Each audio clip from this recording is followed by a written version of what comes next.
সকলোলৈ নমস্কাৰ জনাই নতুন প্ৰভাত ইউটিউব চেনেলৰ এটা নতুন ভিডিঅ' আৰম্ভ কৰিছোঁ।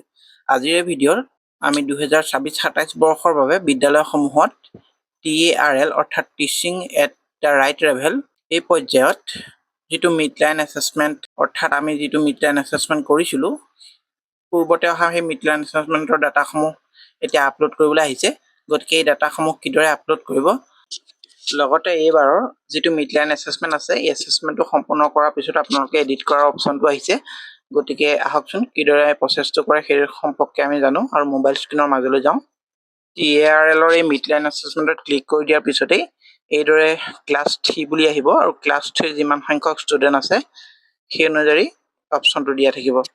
অৰ্থাৎ আপোনালোকৰ ক্লাছ 3 টোটেল ষ্টুডেণ্ট আৰু কিমানজন ষ্টুডেণ্টক আপোনালোকে এই TARLটো কৰিছিলে অৰ্থাৎ এই ছাৰ্ভেটো কৰিছিলে সেইটো আপোনালোকক দিবলৈ আহিব। আৰু এইদৰে আপোনালোকে যদি আটাইকেইজন ষ্টুডেণ্টক কৰিছিলে তেতিয়াহ'লে এইদৰে ক্লিক কৰি দিব। আৰু তাৰপিছতেই লেংগুৱেজ এছেছমেণ্ট আহিব আৰু লেংগুৱেজ এছেছমেণ্টত বিগিনাৰ্ছৰ পৰা একেবাৰে ষ্টৰীলৈকে আৰু বোনাছলৈকে আপোনালোকে মাৰ্কছসমূহ ভৰাব লাগিব। আৰু তেওঁলোকে ক'ত কিমানে পাইছে সেই সময় 3জন ষ্টুডেণ্টৰ মাৰ্কছসমূহ আপোনালোকে নিৰ্ধাৰণ কৰি দিয়াৰ পিছতেই নেক্সটত ক্লিক কৰি দিলে আৰ্থমেটিকলৈ গুচি যাব। অৰ্থাৎ আপোনালোকে মেথছৰ মাৰ্কছখিনিও ইয়াত ক্লিক কৰিব লাগিব আৰু গো টু নেক্সট ক্লাছ কৰি দিব লাগিব। গো টু নেক্সট ক্লাছ অপশ্যনত ক্লিক কৰাৰ লগে লগে ক্লাছ 4ৰ ডাটাসমূহ অ'পেন হ'ব আৰু এইদৰে আপোনালোকে ক্লাছ 4 ডাটাসমূহো ভালদৰে পূৰাই ল'ব।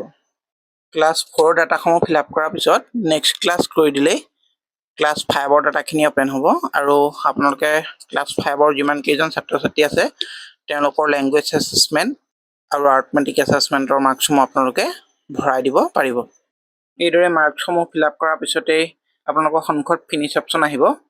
আপোনালোকে ইতিমধ্যে ফিল আপ কৰা ডাটাসমূহ আকৌ এবাৰ ভালদৰে ভেৰিফাই কৰি ল'ব আৰু তাৰপিছত ফিনিছ অপশ্যনত ক্লিক কৰি দিয়াৰ পিছতেই আপোনালোকৰ এইদৰে ক্লাছ ছেভ বুলি আহিব। অৰ্থাৎ আপোনালোকৰ ছাৰ্ভে যিটো আছিলে সেই ছাৰ্ভেটো কমপ্লিট হ'ব আৰু তাৰপিছতেই আপোনালোকৰ ডেছবৰ্ডলৈ আপোনালোক গুচি আহিব।